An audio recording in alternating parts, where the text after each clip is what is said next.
All right. Good evening, ladies and gentlemen. Welcome to this week's edition of Roundabout Sports, presented by Filthy Games Room and Interstate 70 Sports Media, where our passion is our profession. It's another hot one, folks. After a day of absolute downpour here in the St. Louis area, I'm the maestro Jeremy Karp. It is July 17th, 2024, and I'm alongside my dear friend Hollywood James Knox. James, how we doing, buddy?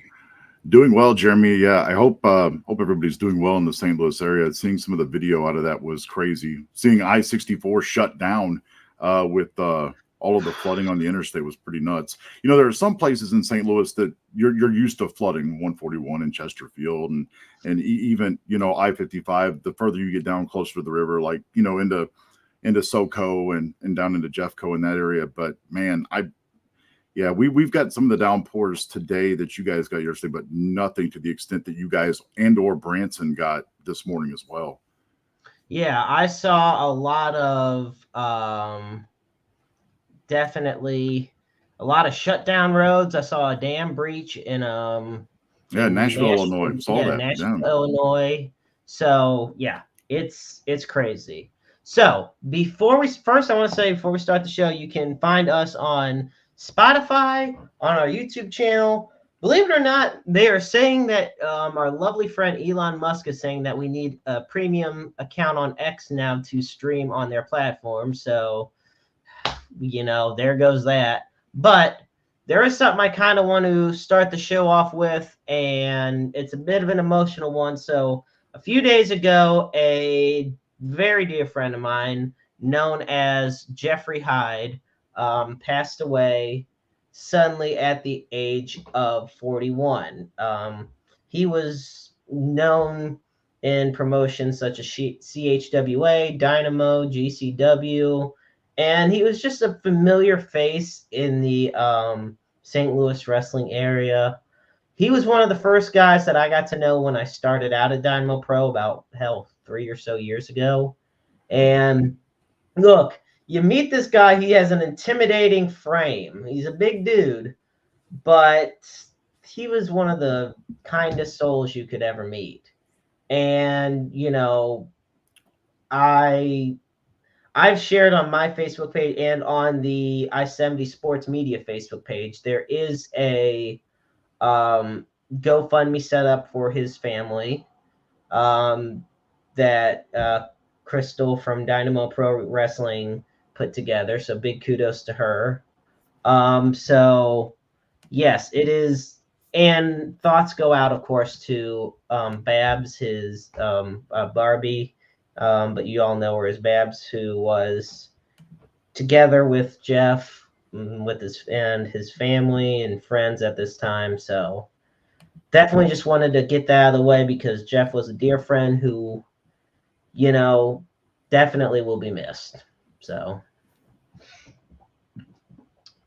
with that being said, folks, the show must and will go on. And James, the first question I have for you is this. Will the National League, aside from last year, ever win an All-Star Game again? No. And look, before we even looked it up, we didn't realize they won last year. I didn't realize it until we started the show that they had won last year. I personally thought it's been a run of American League dominance, and I think a lot of that was because of the pitching. Obviously, last night I really thought the National League had a shot to win. Obviously, Shohei Ohtani gets things going with a 3-run home run. The American League wasted no time in answering whatsoever. No. And I thought it was really cool, though, that when you look at it, the MVP of the game was not somebody we expected. Duran from the Red Sox ends up being the MVP of the game. It was kind of cool to see, I guess, refreshing to see. I remember when the Major League Baseball All-Star Game for me was like must-see viewing. And I think all All-Star games, with the exception of the NHL, because I really like the 3-on-3, I really like the skills comp. I think it's kind of more, I guess, has better pace to it. But just in terms of the All-Star game last night, I think the reason I didn't tune in also is because Helsley decided not to pitch, which I thought was a really good decision. there weren't any Cardinal position players that I was, interested in watching because there were none there. So, on most years I'm tuned in, but last night was kind of just a fleeting moment. I had it on to see how Paul Skeens would do against the likes of Aaron Judge and Juan Soto and those guys. But otherwise, no, the National League will never beat them again, though.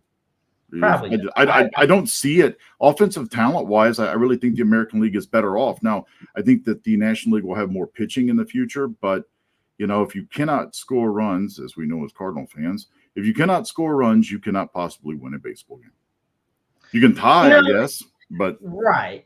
Well, I'll say this. I mean, no, I had the All-Star Game on as background noise. I don't like the jersey designs. I miss when you could really distinguish players for their teams. Right.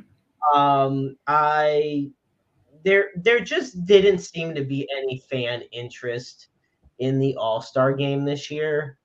And I will say the opposite could be said for the Home Run Derby. I really did enjoy the Home Run Derby this year. Right. I was really pulling for Bobby Witt Jr. And he and Teoscar Hernandez put on a really fun finale. I thought it was cool seeing Michael Buffer there. I don't know. The Home Run Derby has been really impressive the past few years. The All-Star Game has not. And, we talked about in the past on this show about the watering down of the Pro Bowl and how now it's just become kind of like a skills challenge. Right. And the NBA All-Star Game is just, scores of 140 to 130. Yeah, nobody plays defense until the fourth quarter. Exactly. And then you have, honestly, one of the most unappreciated ones, that being the NHL All-Star Game. I think that's my favorite one. I really do. I think because the weekend is fun. The All-Star weekend for the NHL is fun. Right. It's just not talked about enough. No, and I think you're right. The skills comp kind of leads itself into the NHL All-Star Game with it being 3-on-3. It's kind of weird. You go back, and I hope that the Home Run Derby doesn't become the way of the NBA Slam Dunk Contest. Because growing up for me, I mean, Dominique Wilkins, Clyde the Glide Drexler, the year that Jordan participated.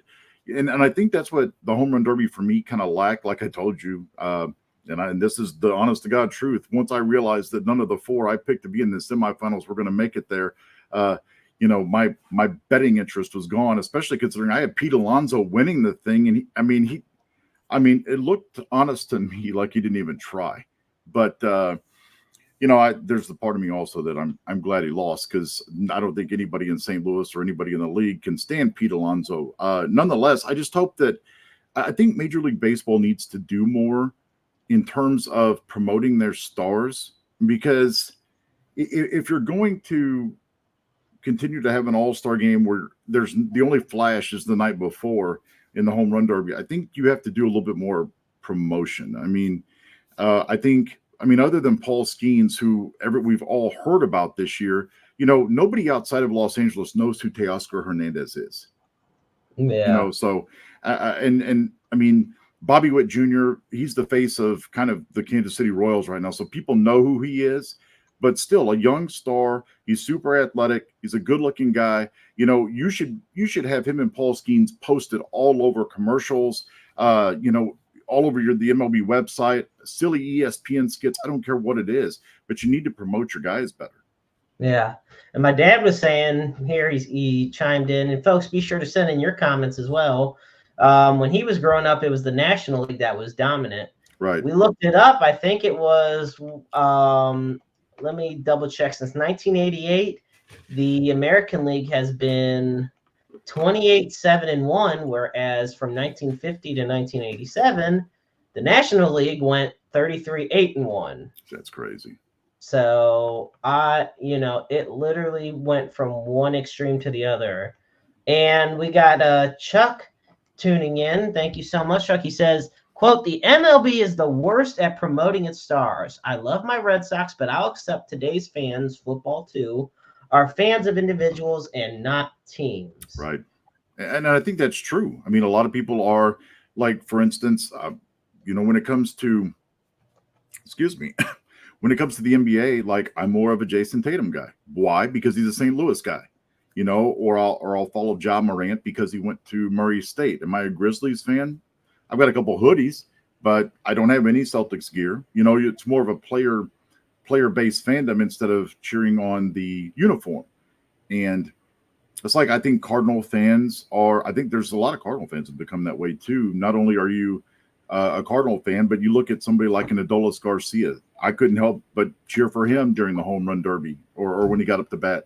Or you look at somebody like Marcell Ozuna, who was also in the home run derby. You kind of cheer for him in a contest like that because why? Did he played in St. Louis? Because there's a tie there. There's a connection there. Well, that's why whenever Cardinal fan or former Cardinals come to St. Louis, they get standing ovations. Right. I mean, and that's kind of, you can be both. It's not necessarily, there's no exclusivity there. But, I know, and I don't know St. Louis football fans. Obviously, you're a Browns fan, and I had been a Rams fan for, gosh, I guess since the late 80s, early 90s, only because my mom was born in Southern California, and that kind of came with her. But, cheering on those guys, and I'm still a Rams fan, even though that's taboo in the city of St. Louis simply because the owner's an idiot. But let's see what we got here. We got another comment from Chuck here. I wish the MLB would go back to having a skills comp, maybe yeah, I could see that. I mean, I think it would be a little bit more difficult to judge other than maybe because, I mean, unless you're going to do like a home to home, like a sprint around the bases. I'd like to see an Ellie De La Cruz in that, or some of these other guys like Trey Turner that are really fast. I don't know how deep you could go with that. I mean, I guess you could, have maybe a throwing competition, like based on if you hit targets, similar to like a cross between what they do with the NFL and the quarterback challenge and the NHL skills comp where you're shooting at targets in the net. I mean, it would be interesting to see what kind of skills they would come up with or what kind of competitions that they would bring to light. Absolutely. Certainly bunting wouldn't be one of them. Not anymore. No. Well, James, come to think about it, we were talking about all the different All-Star games, and we have perspectives from basically from the MLB point of view, from the NFL point of view, NBA point of view. I think we should get a guy on who has a great NHL point of view. And, he's very well known here in the St. Louis area. He's a television personality for the St. Louis Blues Hockey Club. He's also available for MC and hosting duties in STL and nationwide. You can find him on jasonrooney.com/host, and we'll be getting more into that later.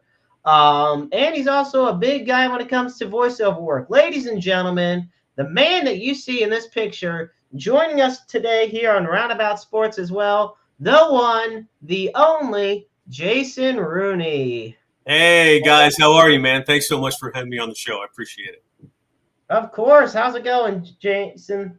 Doing good, man. Love the show so far. I love your guys' knowledge on all things sports, and I like the casualness of it, too. It kind of feels like, I didn't know about the show before Jeremy reached out to me, so I love the casualness of you guys and how you kind of talk. It's just buddies talking about sports because this is what we do. We talk about baseball. We switch to football. We switch to hockey. We go back and forth. We talk about our teams and then usually what we hate and then what we love, right? Right. Absolutely. That's the way to go about it. So I want to say this. First thing to you, Jason. It wasn't too long ago that the Winter Classic was here in St. Louis. Right. Now, what was that experience like, just being a part of all that? Well, I'd love to tell you, but I wasn't around for that. I didn't start with the Blues until the 2022-23 season, so that was before me. So I missed out on that, which was unfortunate. But even more so than missing out on the Winter Classic was missing out on the Stanley Cup celebrations in 2019, which would have been unbelievably awesome. I talked to Jeremy Boyer. It's funny you bring that because I talked to Jeremy Boyer a few weeks ago on the show, And, we showed the picture of him with the Stanley Cup in front of everybody. I mean, it was hundreds of thousands, if not over 1 million fans just flooding downtown St. Louis. Jeremy is an awesome guy, as you already know. I don't know what his Instagram and his socials are, but if you're not following him, please follow him because he has great updates and great posts and stuff too. And just an all-around great guy. And interesting fun fact about Jeremy Boyer, who is the organ player for the St. Louis Blues and also the backup for the Cardinals, is his daughter, one of his daughters, Belle, is one of the Blue Crew cheerleaders for the St. Louis Blues. She started last year, and she'll be continuing on for next season too. So that's a little fun fact. Inside info.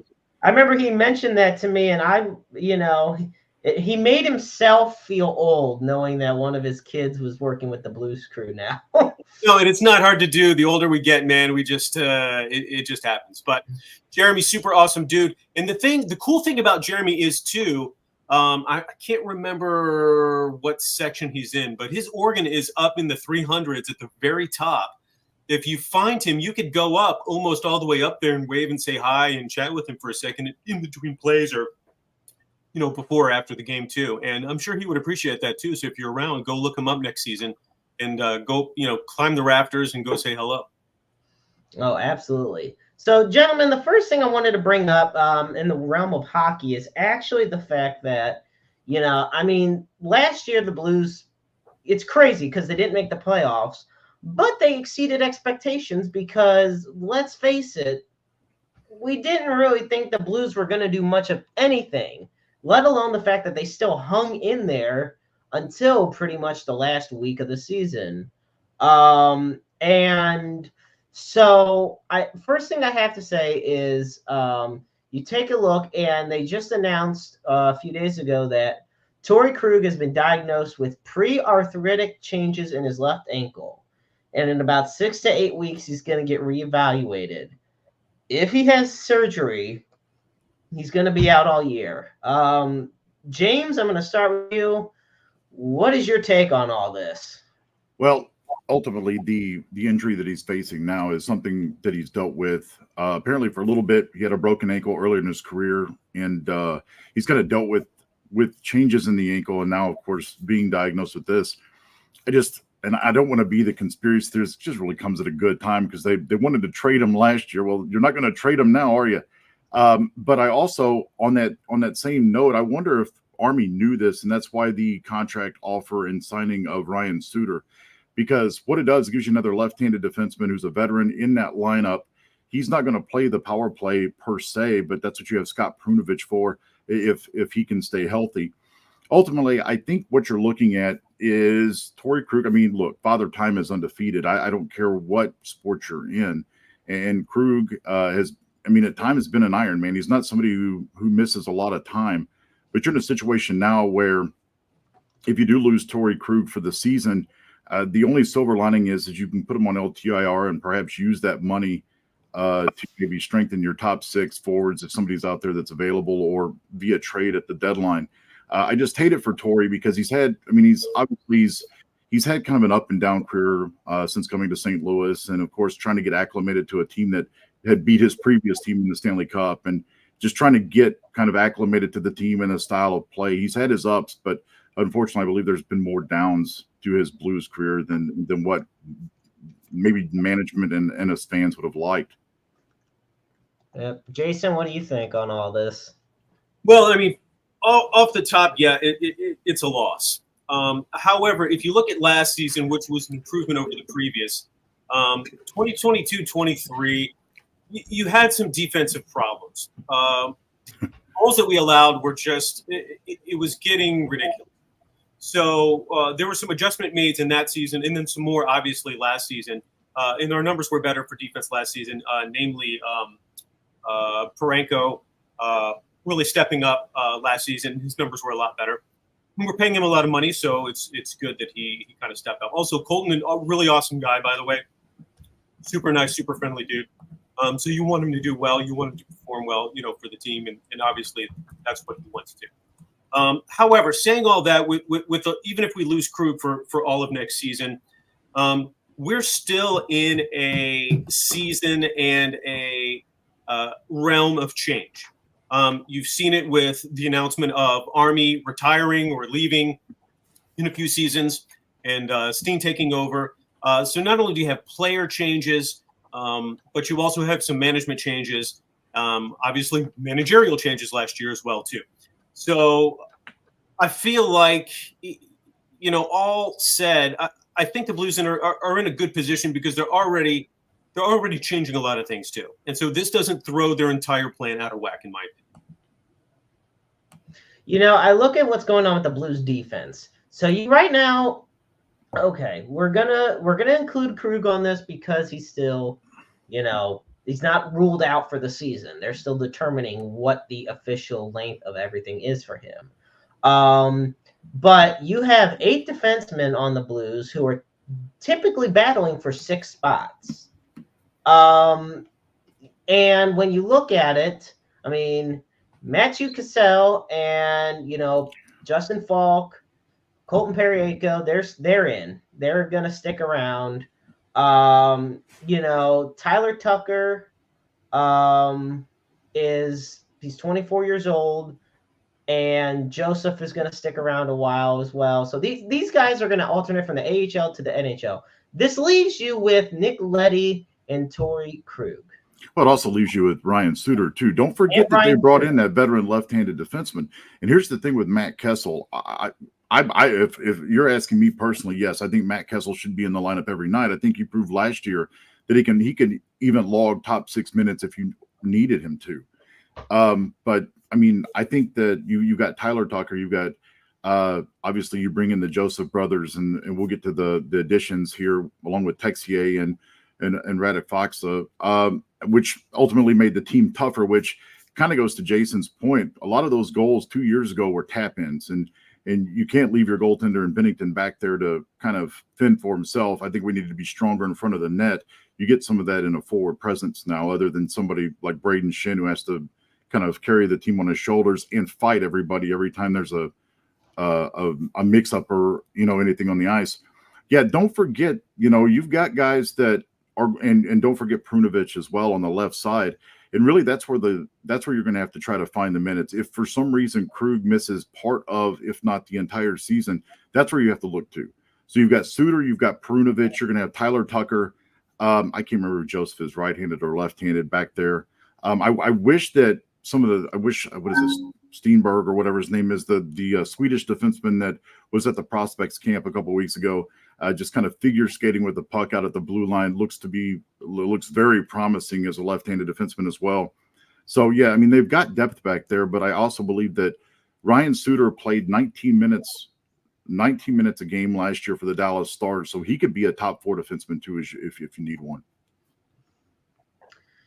Jason, what do you think with this whole thing where, because having depth is always important. It's not that the Blues are in a bad situation. It's just now you're looking at yourself, and now that you have to reevaluate Krug in a few weeks, and training camp's going to be here before you know it, you have to ask yourself, who is the odd man out,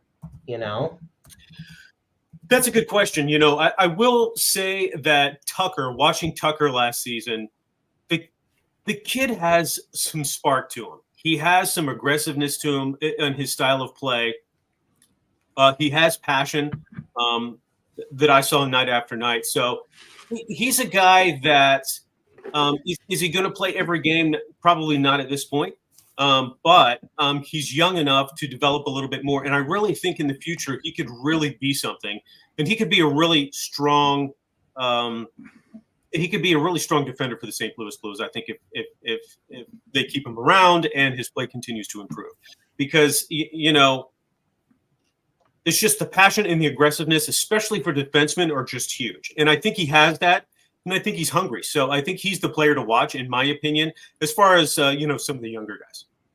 And I think we saw that a couple of years ago, too, when Tyler Tucker when he first came up and got his look under Berube, you could tell that, and he's tough as nails. I mean, you need a defenseman like that. I mean, a lot of these defensemen that you see now, like the Cole McCarrs, and those guys are they're great skaters. They're fancy. They can, reminds me a lot of a Sandis Ozolinsh, to be honest with you. But you need somebody who can run them into the boards and be strong along the boards as well. And especially in the defensive zone, that's something I believe the Blues have really missed, maybe since somebody like I would say a Jay Bouwmeester, but maybe even far back as a Barrett Jackman on the left side, having a left side defenseman where you're not going to go to that side of the ice because you don't want to get plastered into the boards. I feel like there's a lot of physicality that's been missing on the defensive side for the Blues. Teams don't seem to be intimidated, being caught against the wall with them because they don't seem to. It's not that I don't know the best way to describe it, but I kind of like how you put it in the sense of a guy like a Bouwmeester or a Barrett Jackman who, there was people that did not want to go to that side. And the physicality just doesn't seem like it's there right now. The problem is, too, and I'm sure Jason can speak on this as well. He sees it every night. Look, a lot of that's being ushered out of the game, too. I mean, it used to be, and back in my day, you used to let the players police it on the ice. A lot of the stuff that happens now would not happen because you had a Bob Probert or a Ty Domi or somebody was ready to come over the boards and they were going to pound you into an oblivion, turn your face into a catcher's mitt. It doesn't happen that way anymore. You look at somebody the wrong way and you're getting a penalty called on you. And I think there are some referees that will let it go. But, I was listening to Kerry Frazier on a podcast the other day and they were talking about this. And he said that at least 65% of the penalties that are called now in terms of roughing would not have been called when he was on the ice. Yeah, you know what? I would say that too. There's been a large lack of physicality. And I think to your point, James, it's a league-wide thing. I mean, this is the way hockey's moving, less fighting, more skill-based action. Okay, I get that. However, the way that hockey is played, there has to be a physicality to it. Now, last season, I think you saw some of that physicality in waves when the Blues would go in a stretch and they had that passion, they had that drive, they were scoring goals, they were playing well. You saw the physicality was also there. You just saw it. The crowd got into it because there'd be bigger hits. There might be a fight or two. There'd be more rough play. When there's not, the team's playing a little bit flat-footed. They're not scoring. They're giving a lot of attempts to the other team. And that was the thing that I always wanted to know. Like, man, if they could just, the game they played last night, they were so physical, they won, and they came back and won, versus 2 or 3 nights later, or maybe the next homestand later, they're flat-footed, they're not playing physical, and, it's 4-1 in the second period. So, I mean, I think that's a key to it. But yeah, it's not the physicality. I love the fact that you mentioned Bob Probert because what a goon that guy was back in the day. He's just out there to fight somebody. Is he going to score a goal? No. Is he going to get an assist? Maybe by some random act of God that might happen. He's there to push people around. That's just what his job was. Yeah, and Jamie. I'm sorry. Go ahead. No, I was just going to say. Similarly, Tony Twist for the Blues obviously was our answer to that in a way. He's a remarkable guy. Jamie Rivers tells a really funny story that he had hit Jeremy Roenick really hard or put him into the boards or whatever. And so the line change, puck goes out of play or whatever. And here he sees Bob Probert climb over the boards. And he's looking back at the bench and just begging for somebody to come take a spot on the ice. And he said, thankfully, the change was made as soon as they dropped the puck and Tony Twist came over and he jumped off the ice quicker than he jumped on. But yeah, that kind of goes back to it. And, you're right. The consistency of being able to play that way every night. And Jeremy, you talked about how the Blues barely missed the playoffs in a year that nobody expected them to even be there. Unfortunately, those nights came against teams like the Columbus Blue Jackets and the San Jose Sharks and the Chicago Blackhawks. If you win the games you're supposed to win and keep those teams below you, the Blues, yes, they would have gotten in the playoffs. Would they have gone very far? We don't know. But we've seen teams in St. Louis, whether it's been the Cardinals, Blues, whatever, just get into the playoffs, and you never know what happens. And if they play consistently night to night, who knows? That's true. Bennington's one of the hottest goaltenders in the league. When you get into the playoffs, you can ride a goaltender. Well, you bring up, and this is a great segue for it. You bring up the Chicago Blackhawks, like games last season, and something really crazy happened not too long ago at the Blackhawks, and yes, it was weird enough seeing the hometown kid Pat Maroon, go to basically go to Tampa Bay, then Minnesota, then he went to Boston. I'm like, okay, well, how could it get any worse? You really shouldn't have asked that, because then Pat Maroon goes to Chicago, of all places. Guys, first impressions, Nick asked why was he brought on? Was he brought in to mentor guys? What are your thoughts here on Maroon heading to Chicago? Jason, you can go ahead. Oh, okay. Look, Pat Maroon is a veteran at this point. Guy has achieved so much in his I mean, let's face it, he hasn't been around forever. I mean, he's still a young guy. So I don't really know what the reasons are behind that. I mean, certainly his veteran status adds something to almost any team. And the real question I have for him is, the Blackhawks suck. I mean, look at the last 2 seasons, just terrible. They're looking for anything, to help them out at this point behind their start. So that veteran status, that Stanley Cup history with him, the leadership that he brings is a huge jump for the Chicago Blackhawks, especially looking at their roster these days, 100%. So if I'm management for the Blackhawks, that's a slam dunk all day, every day. What do you want? We'll pay it to you within reason, under cap, obviously. So this is a guy that's going to come in and going to be able to shake things up a little bit, give some leadership, or maybe some, they need some locker room leadership, maybe somebody to kind of take over or assist with how guys are relating to each other, how guys are playing, just how they're gelling with each other, and how to be or get back to a championship hockey team. I hope that doesn't happen. And I love Pat because Pat's from Oakville, which I lived in Oakville until 2 weeks ago. And I love him. But, I don't wish the Blackhawks success. I wish him success. But if he should, continue a run and win another Stanley Cup at some point while he's with Chicago, then we just have to take our hats off and throw him in, I guess. Right. I think I look at it too is I think it really is, and you're right. I mean, look at their roster. They're extremely young. They're going to teach a lot of these guys how to be professionals. And I honestly think maybe they'll bring him in to protect Connor Bedard a little bit. I don't know. Patty, I mean, he's a hometown hero, obviously. But, Nick, he asked if he's chasing money. I don't think it's that at all. I mean, I think Pat just likes playing hockey. I think that's what it comes down to. And it wasn't that big a deal either. Like, it's not like it was a 4-year, Right. it was a pretty good. I mean, it could be a transitional thing too. Again, I mean, you're teaching a locker room or full of young kids how to be professionals in the NHL. I think that's all it is. I really think it's a chemistry move. You're going to help those kids grow up a little bit, and he still gets to play hockey. I mean, hell, it doesn't get much better than that. If your job is going to a field or a rink, and that's how geez, playing a game you love, we'd all be so lucky. I agree. Quick halfway point, folks. I want to give a quick word in. First off, thank you so much, folks, for tuning in to Roundabout Sports, presented by Filthy Games Room. So, for those wondering, Filthy Games Room is located at 3479 Newtown Boulevard in St. Charles, Missouri, right off Interstate 370. Let me tell you something, folks.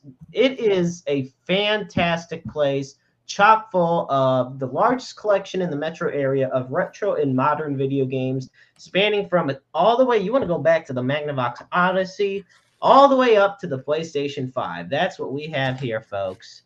And, on top of that, you go in the front of the store, they got a whole plethora of arcade machines. Like I said, they got Nintendo, Sega, Sony, anything. They got all kinds of it. And you got, on top of that, they do console repairs as well. They're open from Wednesday through Saturday, 12 to 8. Ben Bizzle is the man in charge, and it is his passion project, and he's done a fantastic job. Go there, say hi to him, say hi to Ari, to Jacob, to so many other amazing folks. And I tell you, you won't regret the experience. That's Filthy Games Room, proud partner of Interstate 70 Sports Media and a sponsor of Roundabout Sports. With that said, I can't play college football 25 on an Atari. I'm sorry, Jeremy. No, I can't play football on Atari. Okay, so and I have just plain football, and what I have here, I got one. You got the little handheld Mattel games from the 70s. We got a couple of those here at home too. So, folks, it's myself, the Maestro, along with Hollywood, James Knox, and Jason Rooney, and I know Hollywood's going to be hitting the road in just a few minutes, but we were talking about a lot of things happening with hometown kids and doing what they love. Okay, so I want to backtrack just a little bit. Let's go back to the NFL draft this year. Now, coming out of Mizzou, you had Cody Schrader from Mizzou. Cody Schrader had a fantastic season. I mean, he has himself. Is he still on the 90-man roster for the Niners, even though he got drafted by the Battlehawks today? And that's what I was going to get at. My bad. Sorry. Bury the lead. He had 1,627 yards and 14 touchdowns last year. He was a Doak Walker Award finalist, a Heisman finalist, a first-team All-American by the AP and CBS Sports. And yes, so he went undrafted, but he signed with the San Francisco 49ers to their 90-man. But today he was drafted by the St. Louis Battlehawks. God, I hope he leaves the NFC West. As a Rams fan, I don't want to see him. Well, and that's the thing. So the interesting thing about this whole situation, because he was not exclusively drafted by an NFL team, he was eligible. Right now, the Battlehawks have Schrader's UFL rights, and the 49ers have a certain extent of his rights in the NFL. He has two options. He can either appeal his draft for the UFL, so where he would still be with the 49ers, or he'd stick around and play for the Battlehawks. I'm going to be honest.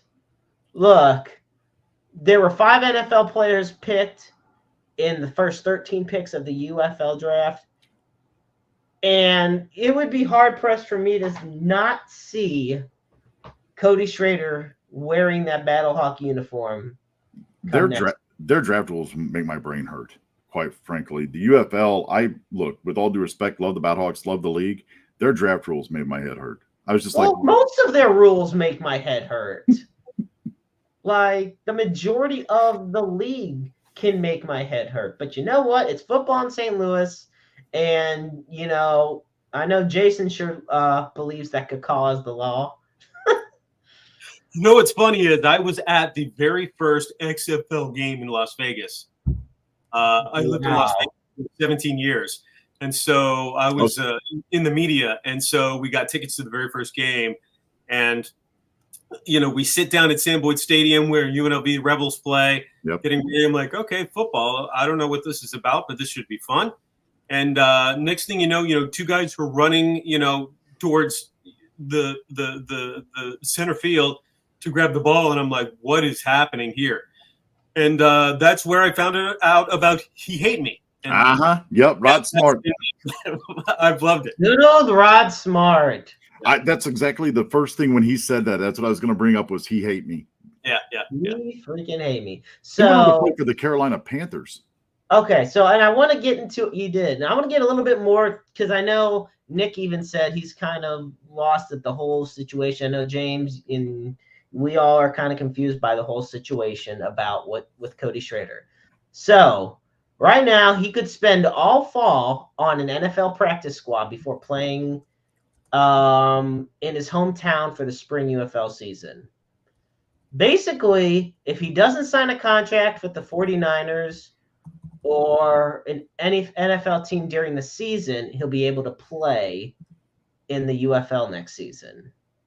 So basically, if he's a practice squad guy and he sticks around and then maybe makes an appearance or two, but as long as he doesn't sign like a ironclad NFL contract, he's eligible to play in the UFL. That's why Hakeem Butler kept coming back, because the Steelers never officially signed him to a contract. They just signed him to the practice squad, It's very similar to AJ McCarron, because he was on the practice squad all year. The Bengals signed him. I think he started a game or backed up their backup, and then he asked the Bengals to be released so he could come back and play with the Battlehawks. So I think that's how it works, is obviously if you're not under contract from an NFL team, because they're not going to – if they have any idea of keeping you around for the future, they don't want you to go get hurt in another league, that as long as you're not under any kind of ironclad contract that he could come back and play for the Battlehawks. I don't know. I mean, the Niners are pretty deep at running back, especially with, McCaffrey's their starter, and then they've got a couple guys that are – so I don't know. I would think that you keep them around on the practice squad, but who knows? Yeah. James, I know before you go, I got one last thing that I know we need to talk about. Yes, sir. And this is a big one. You are somebody who's played it early. What do you think about NCAA 25? When I first fired it up, my wife was actually in the room videotaping because she was going to see if I was going to cry or not, if that tells you anything. So I had waited 11 years for this. It was like, watching your kid graduate from high school.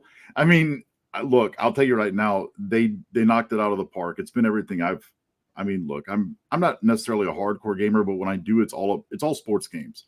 So MLB The Show, Madden, that stuff. Man, between this game and the next NHL game, those are the two games I've been looking forward to the most. So, but I would give it, so far so good. So far I give it a 10 out of 10. The one thing that I think we all expected when it happened on the early launch was the servers went down. That's how many people, I even wore my Alabama Crimson Tide polo on Tuesday or on Monday when it came out. So it's all hardcore. Now I'm really glad you're about to leave for the night. You love me, Jeremy. On Roll Tide. So my wife went to University of Oregon. And she's from Portland. Okay. So I have a Duck sweatshirt and a t-shirt. Right. Anyway, probably 3 years ago, we're driving down to Florida from St. Louis. We're driving through Alabama. We're 2, 3, 4 hours in. It's time to stop, take a break. Let's get out and get some gas and get something to eat. So we're in the heart of Alabama. I walk into the gas station with my University of Oregon shirt on, and the looks I got were crazy. People were just, and then nobody was rude or mean or anything. Right. But one person did say, "Hey, not from around here, are you?" Then I realized when we're driving, and I noticed there's a Crimson Tide sticker or something on probably 90% of the vehicles around. I'm like, oh my gosh, this shirt. That's why I was getting those. So anyway, there you go. Roll Tide. Well, I'll give you a real funny one. So I've got my one of my professors when I was in college. He went to Western Kentucky, got his bachelor's, and then he finished up with his master's at the University of Alabama. Well, his brother went to the University of Auburn. They do not talk to each other. They do not talk to each other at family get-togethers. They can't stand each other. And if you mention it around him, you can just kind of tell, like, his whole demeanor will change. And I'm like, I thought, of course, I live in Western Kentucky now. I grew up in Granite City. So, obviously I have no like real ties here to the state of Kentucky, other than this where I live and this where my wife lives. Is that so? It's kind of like with Kentucky and Louisville, like basketball wise, they hate each other. Football wise, they're both terrible. They're generally Alabama fans. So, when it comes down to it, like basketball wars and stuff like that, you'll have friends that are all UK. And if, they happen to be friends with somebody who's from the University of Louisville, they won't talk to them at all. It's the craziest thing. You would think you would have that. And it used to be that way with Missouri and Illinois basketball, but the fighting or the bragging rights game has kind of lost its luster in the past couple of years, because either Illinois has been really bad or Missouri's been really bad, and hopefully they can get back to it. But my goodness, you mentioned his brother, and it's like you ran over his dog or something. My goodness, crazy. Jeez. But that goes to show you, like, all these stories you're out of Alabama, like, well, they had a disagreement over the game and he shot him. Well, yeah, it does happen. So it shows just how insanely passionate sports can be. That's the best way to put it. Okay. Well, James, I know personally when you'll be back. Yep. And I can't wait. But we'll keep it a surprise for now. Yeah. Well, I was to say, when you're a sports official, and this is my softball time of the year, travel is stupid. So I've got a very busy month ahead of me, and I've got a huge 10-game showcase this weekend. So I will be off doing that, and I will be missing the fact that the Cardinals are coming back from the All-Star break, because this is the one time a year where there's no sports, and I can't stand it. I know. Well, you hang tight, buddy. We love you, and I can't wait to see you soon, okay? Jason, it was great to talk to you. Great to meet you. You guys have a great evening. You too, buddy. We will. Hollywood James Knox, folks, here on Roundabout Sports. All righty. Jason, so the first thing I have to ask you about personally is, what got you into working within the Blues organization? So I started in radio. I was a radio DJ. I grew up here in St. Louis in the late 90s, when I was just, blossoming into adulthood. I decided to move to Las Vegas for my radio career and start my radio career. So I did that. I worked in radio for many years and then got into voiceover work in there, and then left radio. So I've been doing voiceover work since 2008 full time. So voiceover work is, for those that don't know exactly what that means for me, commercials, television promos, stuff for the internet, mostly commercials for me. So you might have heard me on the Wendy Williams show, the voice of the Wendy Williams show for 5 years. I was involved in doing voiceover for a sketch for Saturday Night Live. I've done tons of stuff for Disney, lots of major brands, CNN, ABC, CBS, television promos. I'm the voice of Y98 here in St. Louis. I'm the male voice. So I've been doing that stuff. That's what keeps me busy during the day.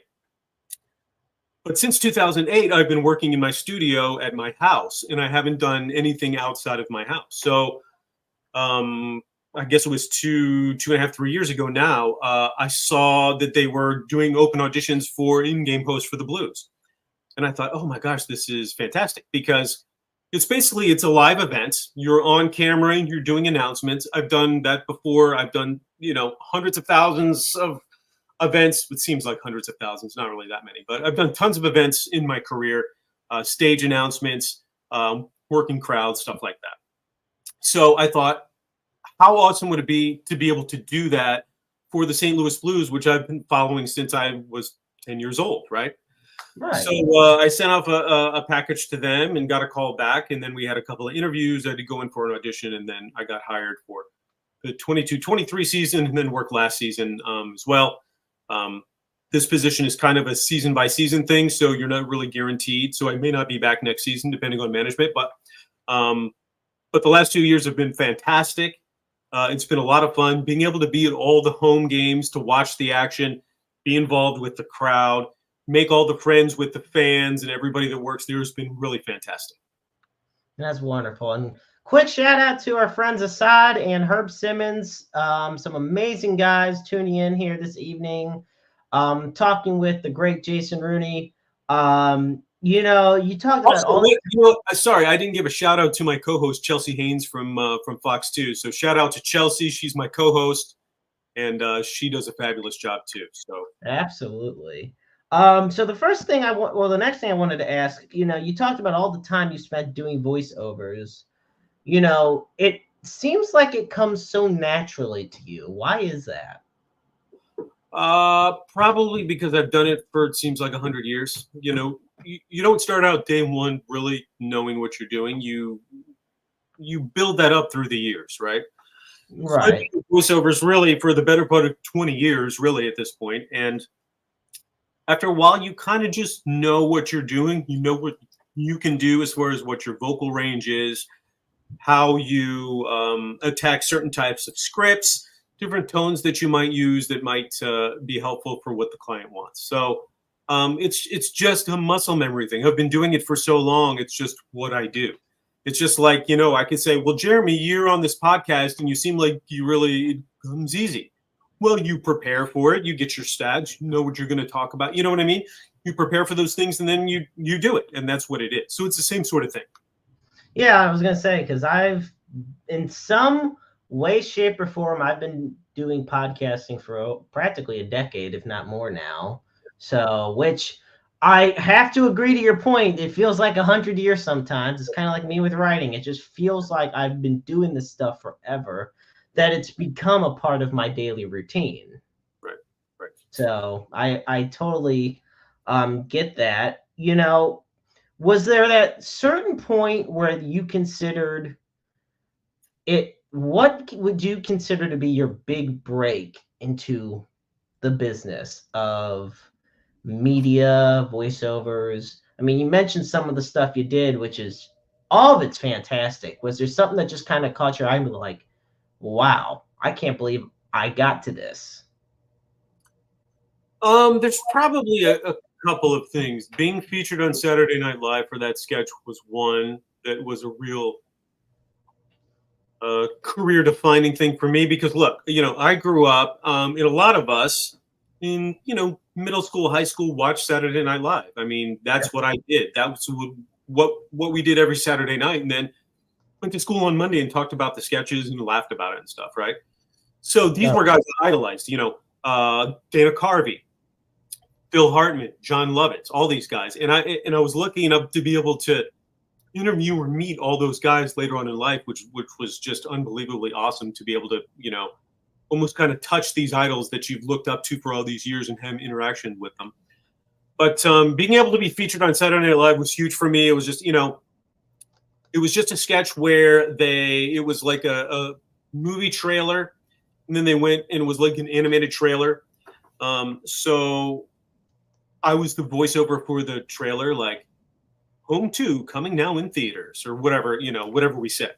So my part wasn't really comedic. It was the other people who did that part. But just being able to be involved in that sketch for me, I'm like, look, this is the closest I'm ever going to get to being on that show. So I'll take it. I'll run with it and be happy for what this is. But, that was huge for me. Being able to do television promos for different networks is big, because it's something that I just find really fun. I just enjoy doing those sorts of things. So, over the years, I've done stuff for HGTV and E and Travel Channel, CNN, lots of others too. But that's really fun.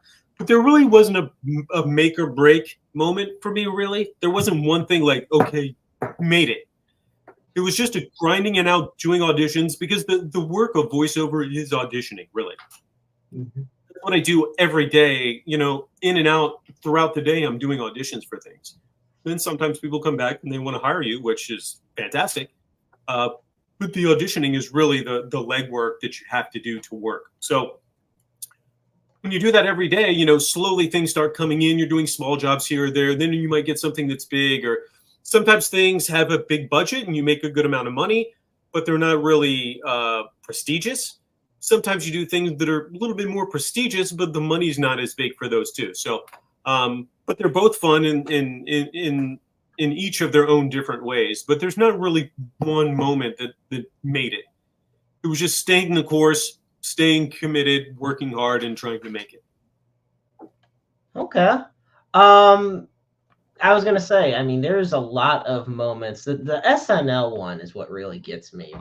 Like, to be a part of, and you're still a young guy, so for Saturday Night Live to be a part of that, that's fantastic. Well, what's crazy about that too, which I thought was just so funny. So I got the call for that from my agent, and he said, "Hey, you're going to do this thing for Saturday Night Live," and I'm like, "Oh my gosh, this is fantastic." So we did it on, I think, Tuesday or Wednesday. We did the initial recording session of everything. Then Friday comes around, they say, "Hey, they want you back. They've got some revisions for the script that they're going to do." Okay, cool. Go in, do that. So Saturday rolls around. I'm like, I'm going to watch this tonight. I'm going to watch my thing. This is going to be fantastic. So about 9 o'clock, it was right at 9 p.m. Granted, the show goes on at 10:30 here. Right. Right at 9 o'clock, I get a text from my agent saying, "Hey, are you at home? Can you do a session real quick right now?" I'm like, "Yeah." For what is this? Saturday Night Live. They have some changes. They got to do it real quick. I'm like, "Dude, the show goes on the air in like an hour." But they changed it. But that's Saturday Night Live for you. And by God, I still get residual checks from NBC for that to this day. Usually it's only for about 15 or 20 cents, but still. I was, damn. I mean, that's what I get for my usual job. So, I mean, it is what it is. So you have a website, and it's jasonrooney.com/host. Just go to jasonrooney.com. That's or my main. jasonrooney.com, honestly. Yep, there it is, jasonrooney.com. So, I see some of the places it says some of the businesses. We have McDonald's, we have ABC, Target, NBC, Walmart, HBO. I mean, that and you showcase some of your promos from like 60 Minutes, for example, for Wendy Williams, Starbucks. Did you ever think that you would be at this point, even though this is something that's come naturally to you, that you worked hard for? I mean, that's an amazing amount of just being out there and amazing accolades, Jason. Thank you. I appreciate that. Hey, look, I've been really blessed by God to be able to do this. I mean, this is a dream job for me and for probably a lot of people. So thanks to God for allowing me to do it. No, I never thought I was going to really be in this spot. Absolutely not. I thought I would just work in radio and then I'd do morning show someday, and then eventually I'd retire and be done.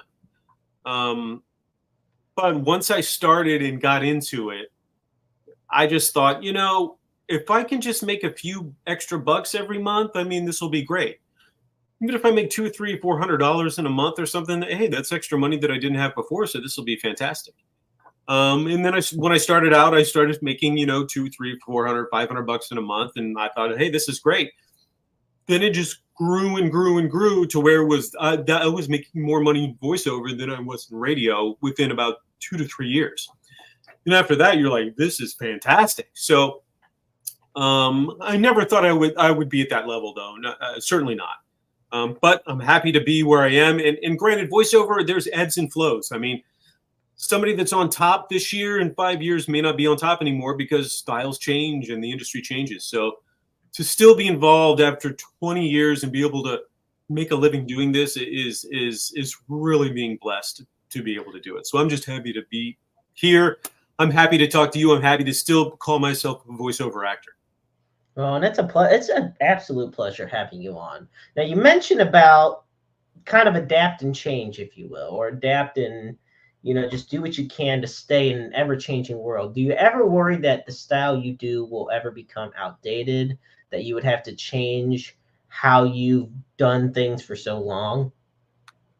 Yes, I do, certainly. But this is why we keep track of the trends in voiceover. And you say, well, how do you keep track? Is there a book they give you? I mean, is there a special website you go to track the trends? No, all you do is pay attention to TV, pay attention to radio, pay attention to YouTube for the pre-roll ads, see what voices are getting hired for things. Now, trends do change. When I started out, the hot thing was Gen X kind of cool guy voice, right? That was what was hot at the moment. If you remember back in the day, the old Carl's Jr. Hardee's ads, the guy just sounded like, kind of too cool for school, didn't really care. That was the hot voice, right? And at the time, that was what I did. So I was able to jump in and get jobs because I fit right in with what was popular. Now that changed, then it turned into, we want real people. We want things to be conversational. Well, I didn't really do that. So I had to work on that. And I had to adjust what I was doing. So long story, trying to shorten it, I pay attention when there's new trends that come around. I'm just trying to pay attention and seeing if there's a version of that I can do to still work. What do you feel? Okay, how do I word this? because yes, the world is ever changing. I think you know what a good way I like looking at it is movie trailers. You and I were growing up. It was always, the in a world where the really deep voice, the really building up the suspense, and it was the same guy, but he did for every movie, and it was fantastic,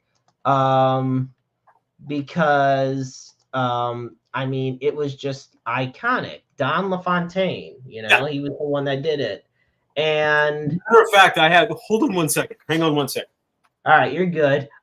While you do that, folks, thank you so much for sticking around, tuning in to Roundabout Sports. We're having a fantastic time here with voiceover artist and St. Louis Blues television personality, Jason Rooney. He is going to show me something regarding Don LaFontaine. I can't find it because we just moved, but I have a framed piece of copy that's a promo for The Simpsons that Don LaFontaine voiced, that during the session he wrote a little doodles and a little cartoon characters on there that I won in an auction for the Screen Actors Guild one year.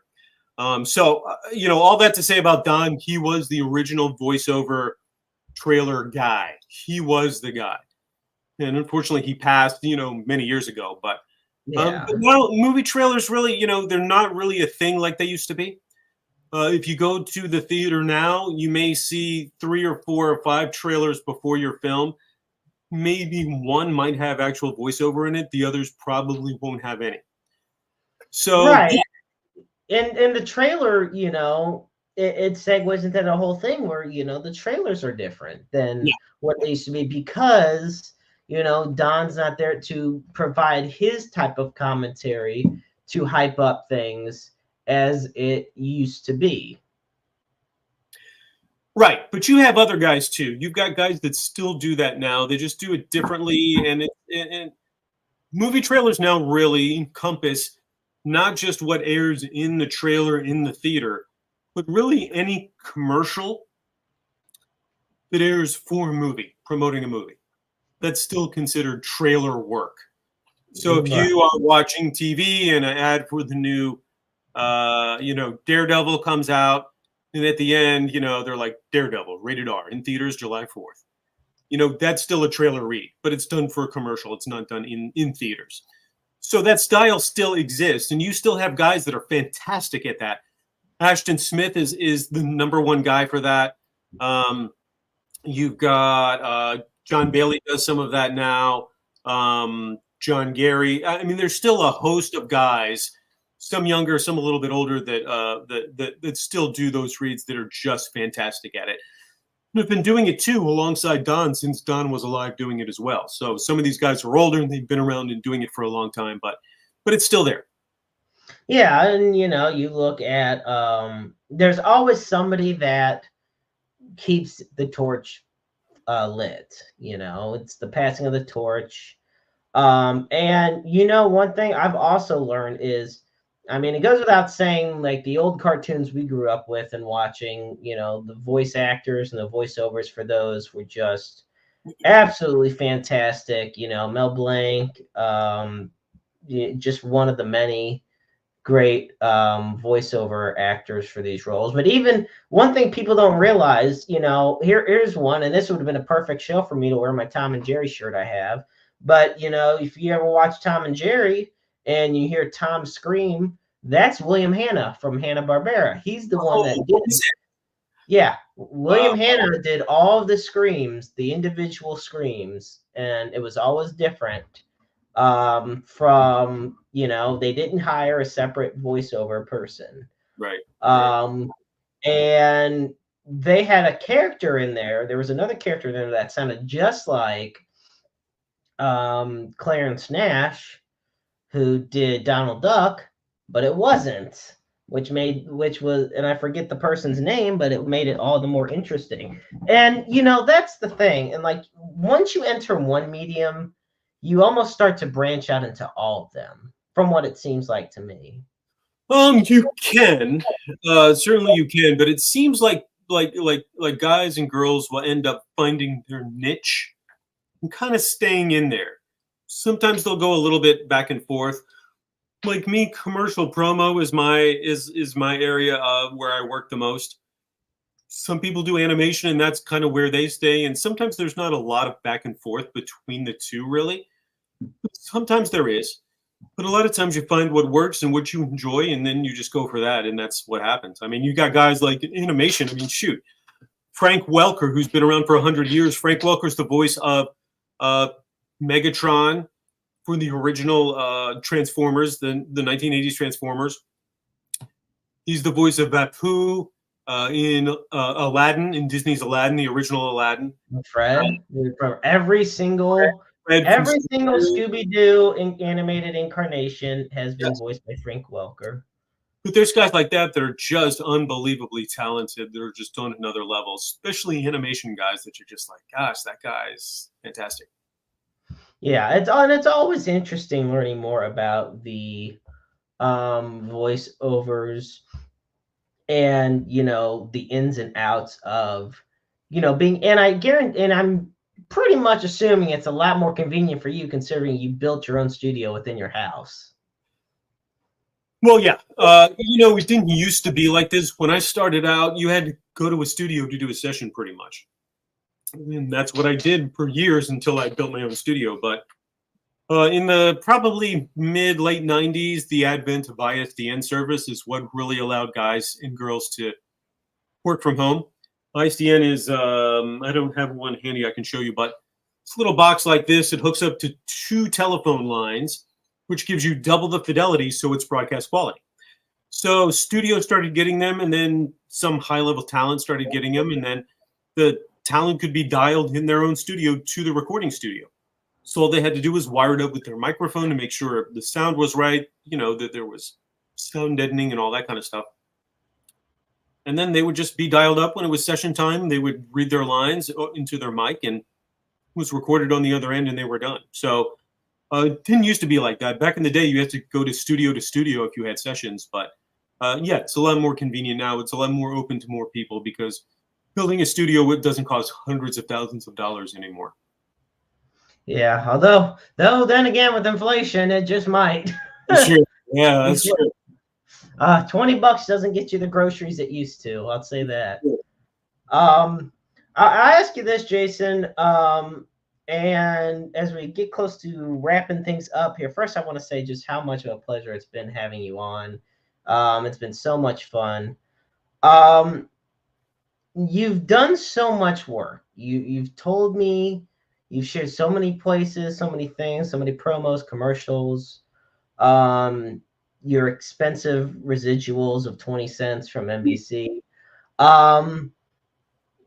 You know, people always aspire to do more. Do you have a team, a place, a specific goal of what you want to do a voiceover for next? Or is it just whatever opportunity comes to you? You know, not really, not a real particular idea. I just would like to do more of the things that I love to do. That's TV promos and you know, commercials too. But I love doing promos. It's just something that I really like. So I just like to do more of that. You know, like we talked about before, I've been blessed to do a lot of interesting and high-level stuff, which has been just great. But ultimately, you know, I still want to make money to feed my family and my kids, to pay my mortgage, and be able to continue to work. Really, that's what you want to do. I mean, in this industry too, I'm booked, you know, okay, so right now, today's Wednesday. Tomorrow I'm booked for a job at 12 o'clock, right? After that, I'm unemployed again, essentially. So it's somewhat of a difficult road because there's no guarantees, right? So sometimes your goal is just to stay employed and get some jobs so you can make some money and keep on keeping on. But a little bit bigger, you know, I'd like to work for more networks that I haven't worked before. You know, I'd like to do promos for Fox, which I've never been able to do. That would be a lot of fun. And just different new shows, maybe to do a drama, do a promo for a drama, which I've never, have I done promo for dramas? No. Reality shows, comedy, stuff like that. So there's things that I would like to check off my bucket list, but look, man, I'm lucky to be here. I'm lucky to be able to be a voice actor, to say that that's what I do. and not say, well, I do that, but I also have to work at the bar across the street, or I also have to whatever. I'm just thankful that I can do this as a job. So, praise God for that. And hopefully I can keep doing that for as long as I have breath in me. Amen to that. Well, before we wrap it up, for the sake of for the sake of being able to help promote yourself, and I know you do so many different types of bookings. Where can people find you on social media and on the web to further the legend that is Jason Rooney? Yeah. You can get in contact with me, jasonrooney.com. You can email me there if you'd like. Instagram is @RealJasonRooney. If you'd like to follow that, that'd be terrific. And I also teach voiceover classes in the St. Louis Community College network. So if you go to, I don't know what the site is, stlcc.com or .edu, whatever it is. And it's a continuing education class that I do usually once or twice a month. We do an intro to voiceover. So people that are interested in voiceover work, how to get into it, what does it take?